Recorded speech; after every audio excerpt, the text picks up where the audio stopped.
Applause entertainment நீலம் studios தயாரிப்பில் applause entertainment மற்றும் பாரஞ்சித் வழங்கும் மாரி செல்வராஜ் இயக்கத்தில் ரூம் நடிக்கும் வயசன் காலமடான் வெற்றி நடை போடுகிறது.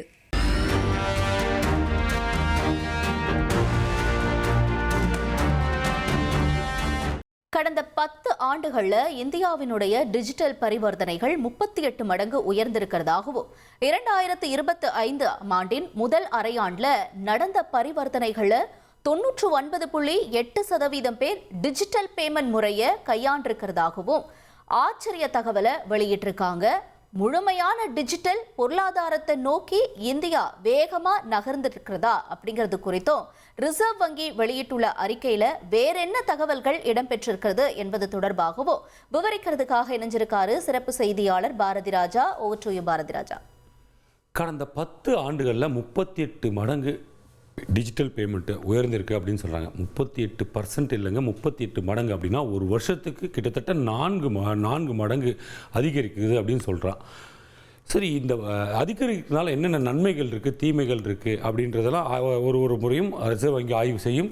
இந்த ஆய்வு தான் இந்த வருடம் நடந்து அது தொடர்பான அறிக்கை தான் வெளியிட்டிருக்கு. இந்த அறிக்கையில் முக்கியமான விஷயமா என்ன அப்படின்னு பார்த்தீங்கன்னா, இந்த ஆண்டினுடைய அதாவது 2025 முதல் 6 மாதங்கள் அரை ஆண்டுடைய பரிவர்த்தனை என்னென்ன நடந்தது, பண பரிவர்த்தனைகள் எவ்வளோ நடந்தது, டிஜிட்டல் பேமெண்ட் எவ்வளோ, நார்மல் பேமெண்ட்ஸ் எவ்வளோ அப்படின்ற ஒரு அறிக்கைகளாக வெளியிட்டது. அதில் நமக்கு கிடைச்சிருக்க தகவல் என்னென்னா, கடந்த 10 ஆண்டுகளில் 38 மடங்கு அதிகமாக உயர்ந்திருக்கு இந்தியாவின் டிஜிட்டல் பரிவர்த்தனை.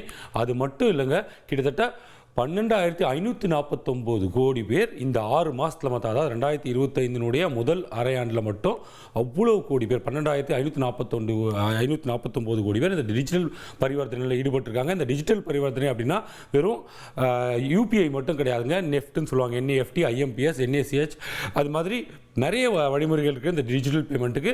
அந்த வகையை பயன்படுத்தி தான் அதிகப்படியான மக்கள் பேமெண்ட் பண்ணுறாங்க. இதுக்கு காரணம் என்னன்னு கேட்டிங்கன்னா, இணையம், தொழில்நுட்ப வளர்ச்சி, அதே போல் எல்லார் கையிலையும் ஸ்மார்ட் ஃபோன், இதெல்லாம் கிராமம் வரைக்கும் ரீச் ஆகிட்டதுனால இந்த பேமெண்ட்டாக ஈஸியாக டிஜிட்டலாக பண்ணுறாங்க. அதுதான் இதனுடைய தாக்கம் அப்படின்னு சொல்கிறாங்க. சரி, இப்போ 2025 முதல் 6 மாதங்களில் என்ன நடந்திருக்கு, எவ்வளோ பரிவர்த்தனை நடந்திருக்கு அப்படின்னு பார்த்தீங்கன்னா 1572 லட்சம் கோடி ரூபாயாலான பரிவர்த்தனையானது நடந்திருக்கு. இதில் ரொம்ப முக்கியமான விஷயம் என்ன அப்படின்னு பார்த்தீங்கன்னா, இது வெறும் 6 மாதத்துடைய பண பரிவர்த்தனை மட்டும்தான். அதில் டிஜிட்டல் அல்லாத பேமெண்ட் முறை, அதாவது டிஜிட்டலில் பேமெண்ட் பண்ணுறவங்களை பற்றி நம்ம பின்னாடி பார்ப்போம். டிஜிட்டல் அல்லாத முறையை கையாண்டிருக்கக்கூடிய எண்ணிக்கை அப்படின்னு பார்த்தீங்கன்னா கிட்டத்தட்ட கடந்த ஆண்டுகளை ஒப்பிடும்போது 90% அப்படியே குறைஞ்சிருக்கு. அதாவது 100 பேர் சாதாரண பண பரிமாற்றத்தை கையாண்டு கொண்டிருந்தார்கள் என்றால் இப்போ வெறும் 10 பேர் தான் பயன்படுத்துகிறாங்க அப்படின்ற நிலைமைக்கு வந்திருக்கு. சரி, டிஜிட்டல் பரிவர்த்தனைகளை எவ்வளோ பேர் பயன்படுத்தியிருக்காங்க? முதல்ல இந்த 2025 முதல் அரையாண்டை மட்டும் எடுத்துப்போம். கிட்டத்தட்ட 99.8% டிஜிட்டல் பரிவர்த்தனைகள் நடந்திருக்குது. நான் ஏற்கனவே சொன்னேன் இல்லையா, 1572 லட்சம் கோடி ரூபாய் பண பரிவர்த்தனையில் 99.8% பண பரிவர்த்தனைகள் இந்த டிஜிட்டல் முறையில் நடந்திருக்கு. அதாவது கிட்டத்தட்ட இந்த 6 மாதத்தில் மட்டும் 12,549 கோடி ரூபாய் இந்த டிஜிட்டல் பேமெண்ட் முறையை பயன்படுத்தி பணத்தை செலுத்தியிருக்காங்க அப்படின்றது தான் ஆர்பிஐ வெளியிட்டிருக்க அறிக்கையில் நமக்கு தெரிய வந்திருக்கு. அது மட்டுமா அப்படின்னா கிடையாதுங்க. யூபிஐ பேமெண்ட் இருக்கு இல்லையா, அதாவது நம்ம கூகுள் பே, ஃபோன்பே, பீம், இந்த மாதிரி யூபிஐ மூலமாக பணம் செலுத்தும் விஷயத்தில் இந்த முறை ஒரு புதிய சாதனையை படைத்திருக்கிறது இந்தியா அப்படின்னு சொல்லலாம். அதாவது 10,637 கோடி பரிவர்த்தனைகள் இந்த யூபிஐ மூலமாக நடந்திருக்கு இந்த 2025 முதல் அரையாண்டில் மட்டும். சரி, இந்த யூபிஐ பேமெண்ட்டில் இவ்வளோ பேமெண்ட் நடந்துச்சு இல்லையா, இதனால் எவ்வளோ பேமெண்ட் இந்த ஏற்கனவே நம்ம சொன்னோம் இல்லைங்க, அந்த 15 லட்சம் கோடி அந்த பேமெண்ட்டில் எவ்வளோ நடந்திருக்கு அப்படின்னு பார்த்தா ரொம்பவுமே கம்மி தான். வெறும் 9% தான் அதனுடைய உயர்வு நடந்திருக்கு. ஒட்டுமொத்த பண பரிவர்த்தனையோட 9% தான் இந்த யூபிஐ மெத்தட் மூலமா அமௌண்ட்டாக பார்க்கப்படுது. அதோட அமௌண்ட்டுடைய மதிப்பு என்னன்னு பார்த்தீங்கன்னா வெறும் 143.3 லட்சம் கோடி மட்டும்தான் இந்த யூபிஐ மூலமாக நடந்திருக்கு. மற்ற பேமெண்ட் எல்லாம் பார்த்தீங்கன்னா வேறு வகையான பரிவர்த்தனைகள், அதாவது ஆர்டிஜிஎஸ், என்இஎஃப்டி, இது போன்ற பரிவர்த்தனைகளை கையாண்டு செலுத்தப்பட்டிருக்கு. இதுக்கு காரணம் என்னன்னு கேட்டிங்கன்னா, இந்த யூபிஐ பேமெண்ட் அப்படின்றத பயன்படுத்தக்கூடிய ஆட்கள் யார் அப்படின்னு பார்த்தீங்கன்னா சிறிய ஏழை எளிய மக்கள், குறிப்பாக தினசரி வணிகம், சிறு வணிகம் செய்பவர்கள், இவங்க தான் நிறைய பேர் பயன்படுத்துகிறாங்க. இதுக்கு தான் இதனுடைய யூபிஐனுடைய பயன்பாடு அதிகரிச்சிருக்கு அப்படின்னு சொல்லப்படுது. சரி, பெரிய தொகை பரிவர்த்தனைகள்லாம் எப்படி எடுத்துக்கிறாங்க அப்படின்னா ரியல் டைம் கிராஸ் செட்டில்மெண்ட், அதாவது ஆர்டிஜிஎஸ் அப்படின்னு சொல்கிறாங்க. இதுதான் இந்த முதல் அரையாண்டில் 69% தொகையை பகிர்ந்துக்கிட்டு இருக்கு. அதாவது ஒட்டுமொத்த தொகையில் 69% இந்த பேமெண்ட் மூலமா நடந்திருக்கு அப்படின்னு ரிசர்வ் வங்கி தகவல் வெளியிட்டிருக்கு. இந்த ஆர்டிஜிஎஸ் முறை எதுக்கெல்லாம் கையாளப்படுது? சில இடத்துல சம்பளம், சில இடத்துல பேமெண்ட் செட்டில்மெண்ட், அதாவது பெரிய தொழிற்சாலைகள், அதே போல் வியாபாரங்கள், இங்கெல்லாம் வந்து ஆர்டிஜிஎஸ் மூலமாக பணம் கொடுக்கல் வாங்கல் இருக்குது. இதுக்கு காரணம் என்ன அப்படின்னு பார்த்தீங்கன்னா இந்த ஆர்டிஜிஎஸ் மூலமா பணம் அனுப்பக்கூடிய தொகை அப்படின்றது வந்து மிக பெரியதாக இருக்குது.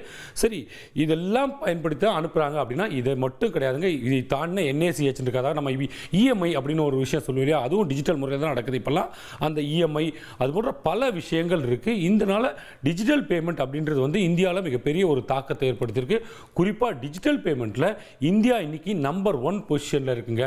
இதுக்கு என்ன காரணம் அப்படின்னு கேட்டிங்கன்னா கடந்த 2024-25 நிதியாண்டு இருக்கு இல்லையா, அதிகாரப்பூர்வ தகவல் படி கிட்டத்தட்ட 48% பேர் இந்த டிஜிட்டல் பேமெண்ட்டை பயன்படுத்துகிறாங்க. இதன் மூலமாக இந்தியா உலக அரங்கில் நம்பர் 1ல் இருக்குது இந்த டிஜிட்டல் பேமெண்ட் மெத்தடில். சரி, இந்தியாவுக்கு அடுத்து யாரெல்லாம் இருக்காங்க அப்படின்னு நீங்கள் பார்க்க போனீங்கன்னா இந்தியாவுக்கு அடுத்து இருக்கிறது சீனா, அதுக்கு அடுத்து இருக்கிறது அமெரிக்கா, பிரேசில், தாய்லாந்து. இதுதான் டாப் 5ல் இருக்கிற நாடுகள். சரி, சீனாவில் எவ்வளோ பேர் பயன்படுத்துகிறாங்கன்னு பார்த்தீங்கன்னா அதிகாரப்பூர்வ தகவல் இல்லைன்னா கூட கிட்டத்தட்ட 28% பேர் இந்த டிஜிட்டல் பேமெண்ட் முறையை பயன்படுத்துகிறாங்க. அதாவது இந்திய மக்கள் தொகையை கணக்கிடுது. அமெரிக்காவில் தான் டிஜிட்டல் தொழில்நுட்பம் வளர்ந்துருக்கு, அங்கே ஏன் பயன்படுத்தல அப்படின்ற கேள்வியெல்லாம் இருக்கக்கூடாது.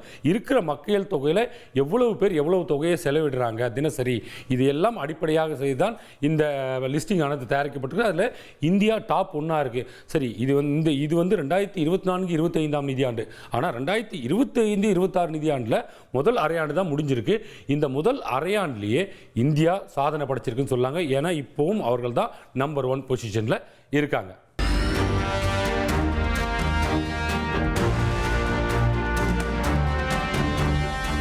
அப்ளாஸ் என்டர்டைன்மெண்ட் நீலம் ஸ்டுடியோஸ் தயாரிப்பில் அப்ளாஸ் என்டர்டைன்மெண்ட் மற்றும் பாரஞ்சித் வழங்கும் மாரி செல்வராஜ் இயக்கத்தில் ரூம் நடிக்கும் பைசன் காலமடான் வெற்றி நடை போடுகிறது.